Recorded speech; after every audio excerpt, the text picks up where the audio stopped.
Good morning, good morning. Thank you for waking up with Happy Ass, where we come together to our mind, body, and spirit so we can turn out, make the world a brighter and sweeter place to live for ourselves and for others. Oh, I love it when I say that because it's so true. So true. When we grow in mind, body, and spirit, we make our lives better. And you know what? So cool. We can't help but making the lives around us better. So I thank you for that sweet Lacey Phillips Maxwell for standing in for me so I could go and take a little golf trip. Y'all, it was fabulous. It was fabulous. And I want to tell you a story about while I was there. I don't know if it really equates to anything because I do have a lesson today that I want to talk to you about. In fact, I asked you a question. Let me go ahead and ask you the question. And then we're going to get around to this question because it is such an important question. You know what? And I got this question straight from the book Saber, which is one of my devotionals I read by Shana Nyquist. She's amazing, amazing. So the question was, is there anything in your life you've been talking about but not yet living on a deep level? What step could you take today towards, this is the key word, practicing, not just talking? Practicing, not just talking. I think in life we think we got to get it all right before we get started. And if we don't get it right away, or if we're getting it right, and we fall down, we go, didn't work for me. Didn't work. I hear it all the time. That doesn't work for me. Well, did you really try it? Did you really do it? Did you really fall down, get back up, fall down, get back up? Y'all, I have fallen down so much and gotten back up.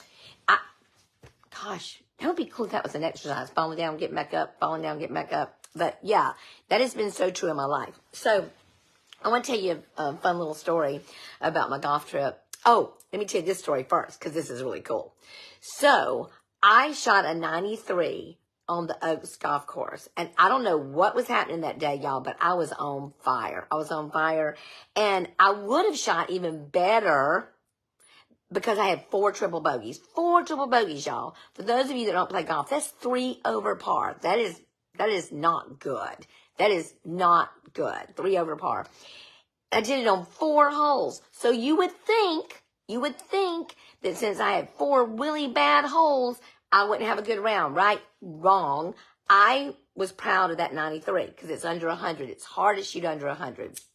So in fact, 50% of golfers don't shoot under 100. 50% do. Put it in the positive light. So I just, that was so much fun. But this is a funny part of the story.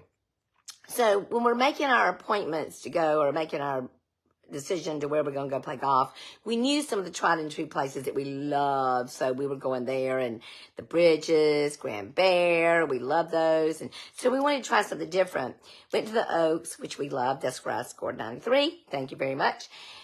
But there was another one, and I'm not going to tell you the name because I don't want to speak disparaging about anything or anybody. But when I called to make the appointment, I asked for the rate, and they said, well, it's senior day today. And I said, what's senior? They said, anybody 55 or older. I went, ooh, well, I'm overqualified as a senior. I'm way overqualified. So they said, but it's going to be $30. And I looked at Kay, and I said, Kay, a golf course that charges $30, you can't pay $30 to play putt-putt, probably. I said, a golf course that charges $30 has got to be yucky. I mean, really gross and yucky. There's no way you've got a golf course that's that much money. So we talked to a few people, and they said, oh, yeah, it's nice. What they failed to tell us is they went 30 years ago. 30 years ago. Lot can happen in 30 years, y'all. Lot can happen. So we drive up, and the neighborhood is beautiful, but we drive up to the golf course. The lawn is not cut. There's weeds growing. We walk into the clubhouse. It is the nastiest carpet I've ever seen in my life. I'm talking, oh my God. I mean, nasty. There's holes in the wall.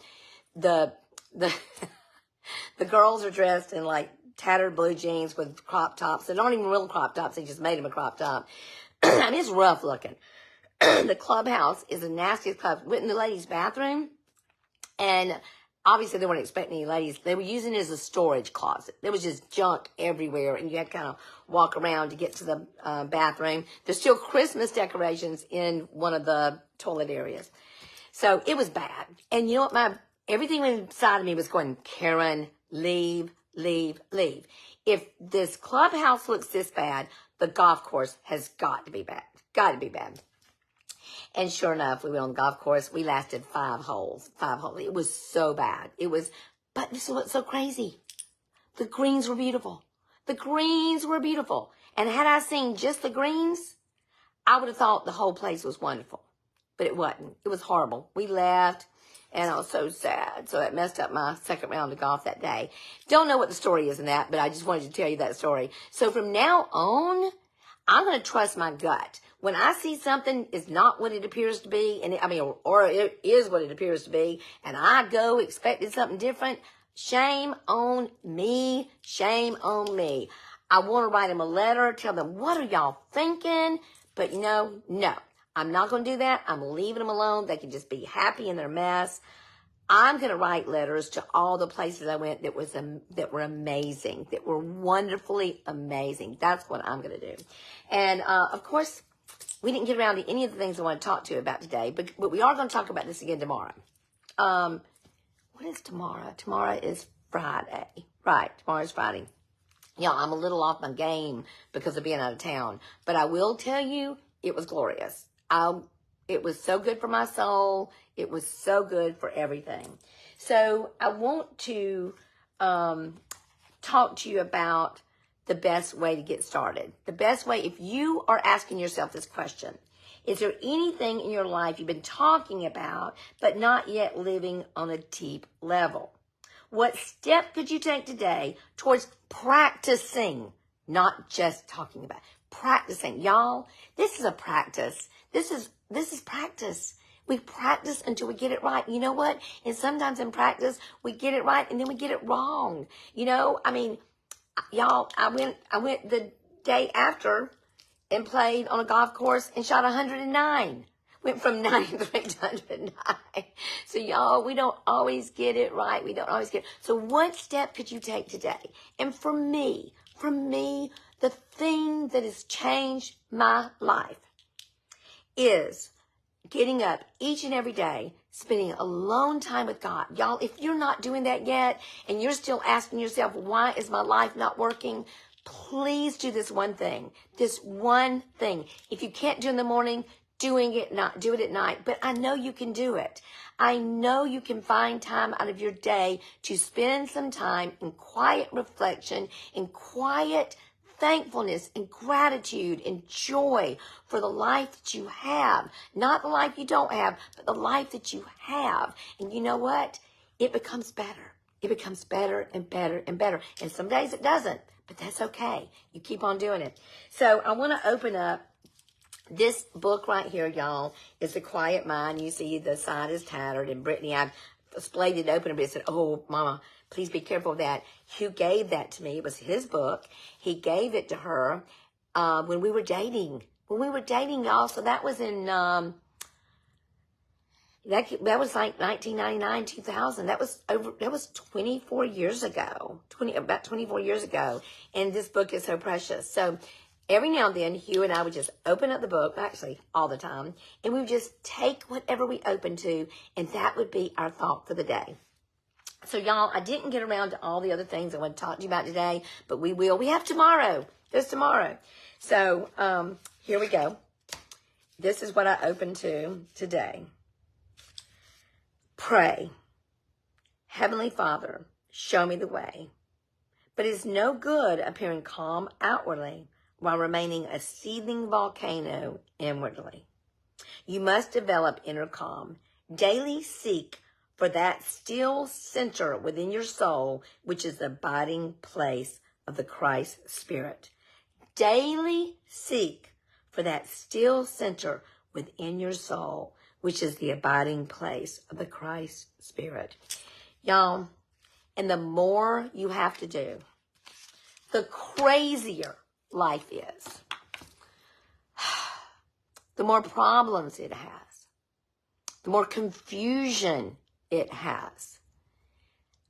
I don't think we'll ever find that Christ center if we don't stop. Just stop. Stop. Instead of stop, drop, and roll for fire, stop, drop, and pray.